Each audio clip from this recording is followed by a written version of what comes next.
Hello there guys, what is going on? Daniel Childs back here again for another show. Hope you're doing well on this Friday the 13th. Hopefully things are going well and you're feeling lucky, not unlucky on Friday the 13th, unless for some reason you've decided on Friday the 13th of all days within a year to sort of go to a cabin in the woods, because I don't think it's going to end up that well for you. But if you are watching from a cabin in the woods, welcome. Thank you so much for tuning in, as to everyone else wherever you're watching this. In today's news show, we're going to sort of cover several things. Mauricio Pochettino gave an interview to Chelsea's media, and we want to talk about some of the quotes, react to some of the quotes. He gave a really good quote regarding Gallagher and why he's such an important player at the moment. Also injuries, he spoke about that, and I will show you a graph that just demonstrates how bad the injury crisis is for Chelsea compared to other Premier League teams this season. Then we will wrap up with a transfer story earlier this week that I think people have maybe taken the wrong way and kind of boosted the significance of it, when actually in recent Chelsea history, it's not that big a deal.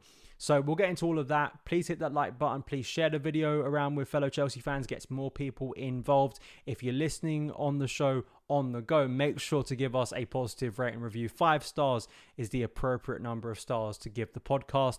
And as well, there is a financial way you can help support the show. And also, who doesn't want this? Get yourself some great Chelsea gifts, not only for yourself, but maybe for friends, family, as we get towards the festive season in a couple of months. And that is via MOTM Football. They sell some great Chelsea gifts, be that prints of the 2 Champions League wins in 2012 and 2021. That includes the starting lineup, really well designed, or a Stamford Bridge print. There's also football coasters, mugs, t-shirts. Get involved. Use my affiliate link down below. And as I say, maybe get an early Christmas gift, maybe a birthday present for one of your close friends, or just for yourself, because I think these are very cool things to hang up on the wall. So you use my affiliate link down below and get yourself a nice Chelsea gift. But we're going to start off with Pochettino's interview. It was done in pretty much the same location where his very first Chelsea interview was done back in July.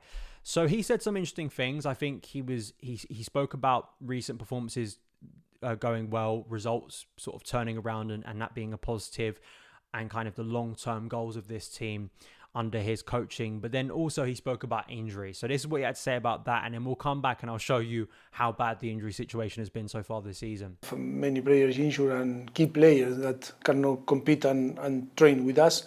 And that is so important. You can see how different, club like Manchester City, how affect when it's not Rodri or De Bruyne. It's only 2 players. But for us, is to miss many players, key players, that can help to develop and to improve the team faster. And yes, in this way, when we recover all the players, yes, for sure, we will be ready to compete for big things. Even now, we need to believe that we can compete with big things with all the circumstances.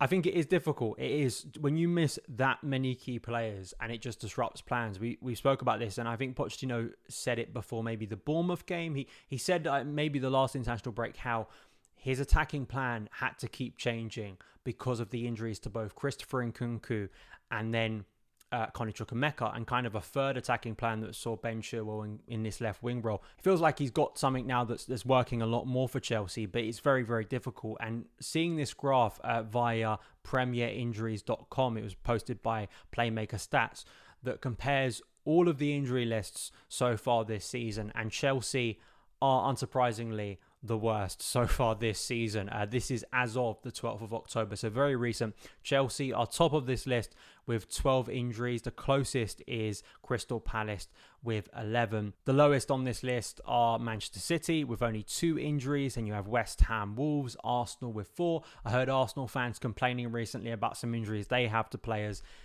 You'd rather be in Arsenal's situation than Chelsea's, and it speaks to how bad the situation is, and 12 is drastic. We have tried to dissect where it's come from, why it's so bad, how do you resolve it. Some people will point to basically 12 months ago when Chelsea, the new ownership, sort of let go some of the favoured medical staff, have brought some back. Now we can point to certain players kind of being at the heart of that. N'Golo Kante, I think, is the biggest one that comes to mind. Reece James too. But seeing this number of injuries, it so derails plans in the long term. And I just hope this is the worst it's going to get. I would even take being where Fulham and Liverpool are with just 6 injuries. I would take that currently. But hopefully, fingers crossed, as we reach the hectic festive period over December and January and February, Chelsea's injury issues get better, because we're going to need a big squad, as we know. But another part of this interview that was a lot more positive was not about injuries, about players currently involved in the Chelsea first team, and that was Conor Gallagher, why he's such a vital part of his current starting 11, and you can see that right here. Conor is a player that can run a lot, and I think the effort is massive. He's a great professional, and he can play in different positions. You can see him playing in like a 10, like an 8, a 6. He's a box-to-box, he can run, he can play, build from back and finish on the third, or to assist like to Raheem Sterling. And I think he's doing fantastic from the beginning of the season. We are so happy with him. I think what's so defining about this quote for me, and kind of sums up why coaches will trust players like Conor Gallagher a lot, is their versatility, is their ability to do things that maybe people don't appreciate as much, but do a lot of the heavy lifting that helps and benefits other players. That has been so clear so far this season, and why Conor Gallagher is such a valuable asset for Mauricio Pochettino on and off the ball. And I think people demean that. I think they don't appreciate that enough. And you see a lot now where aesthetics come over actual impact on the pitch, and people will, for some reason, want to prefer players who are limited but aesthetically pleasing. We've seen that in recent years where players have been in key positions, or right, they look nice doing certain things, but they actually impact in the game. Do they have severe limitations that are actually hurting us throughout the season? And I think that's the difference with a player like Conor Gallagher, is that versatility is going to keep him in the first team for a prolonged period of time, and why it's right currently he's getting those minutes and he's getting the praise from not only Pochettino, but a lot of Chelsea fans, I think, are coming round to the fact that Conor Gallagher is a very talented footballer and is rightfully getting minutes in the Chelsea first team currently. But another thing regarding Pochettino was a story, a report from Fabrizio Romano earlier this week, where he said and claimed that Pochettino is now going to have an important impact on internal decisions at Chelsea, including more power when it comes to transfers. Now, I saw this and people were kind of going overboard about this. Not in a negative way, kind of like, oh, great, finally doing this. Why haven't we done this before with coaches? Now, I know some of you will grasp this, but it kind of just doesn't reflect reality in recent years, because I sort of read it and went, is this kind of breaking news? Is this something drastically different from Chelsea's strategy regarding head coaches' involvement in transfers? Because we can look throughout recent years and head coaches have been involved in recruitment, getting players that they specifically asked for. Maurizio Sarri, Jorginho is kind of the biggest example here, but we know his involvement and liking for Kepa Arrizabalaga and Gonzalo Higuain on loan. Frank Lampard has spoken publicly, and even recently so, about his desire to sign Ben Chilwell. Thomas Tuchel, Raheem Sterling, I think is a big one there. Pierre-Emerick Aubameyang. So the idea that coaches have not had any involvement and this is something new is just nonsense, really. I think one of the big problems with Chelsea is actually giving too much power to the current head coach and letting them lead the direction of the club, the vision on the pitch in the short and long term. I think that's been a problem rather than a benefit, because it's created a jumbled squad. Because when you dismiss head coaches so frequently, you are left with a squad that is a bit of a mishmash of different profiles and different ideas and limited players who can't work in different systems. What I like about the current approach, you can be as critical as you want, and I think some of it is absolutely valid regarding the profile of players in terms of age. Maybe we should have gone for more experienced players. That is a frequent criticism I've seen so far this season.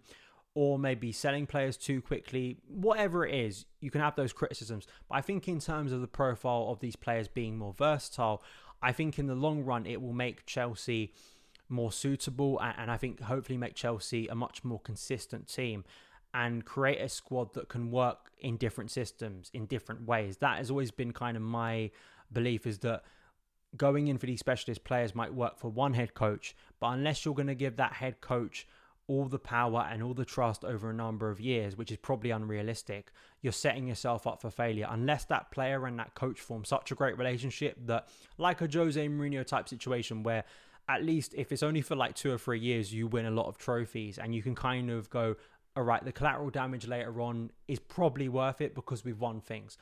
But if you aren't getting that, and then you've got a jumbled squad in the long term, that's going to mean you're going to have to spend more money in the market to make up for those mistakes.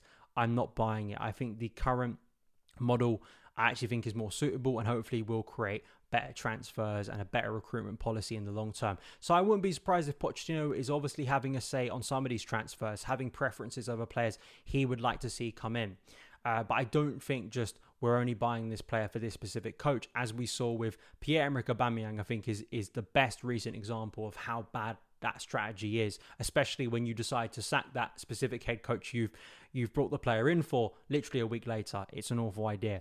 So those are my thoughts for today's show. Let me know yours in the comments below. Have a great weekend, and I will see you again very soon. All the best.